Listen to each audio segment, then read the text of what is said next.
Hi, my name is Emerald Wilcox. I'm 21 years old and I'm youth organizer at Teen Empowerment. When I was younger, I was bullied for being smart. So automatically, I hated bullying and violence. And as I grew up, I figured the way to stop people from ganging up on me and bullying me is to fight back, as most people do. I began to fight, and I even got arrested before for not being able to control my anger.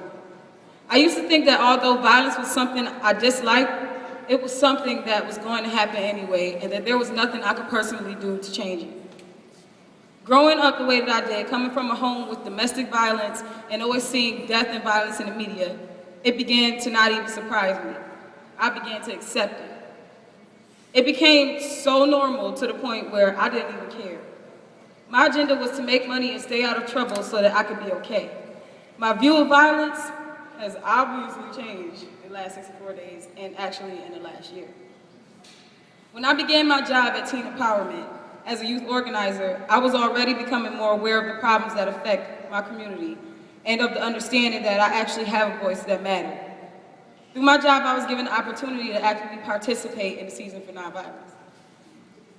In the last 64 days, going to the workshops for Season for Nonviolence and learning, I was able to come up with my own personal definition of what violence is. I learned that violence is the act of retaliation, be it physically or verbally or any other form, but in a hurtful manner. Violence often occurs as a result of miscommunication, misinformation, pride, and fear.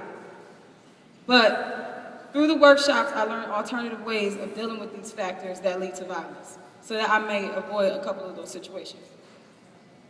I enjoyed my experience because through this movement, I learned about many things.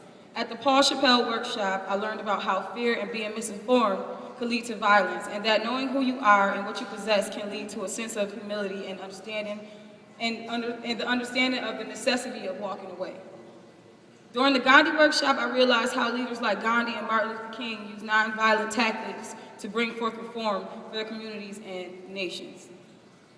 But the thing that was most important to me was that through the movie that we watched about the youth marches in Birmingham is that youth are not only very important to the nonviolence movement, but also for change itself in our communities and nations. We are the most influenced and can be the most influential for change in the places that we live. And I hope to participate in the Season for Nonviolence next year and see a lowering of the amount of violence in my community and a change of the state of my environment. Thanks again for letting me participate.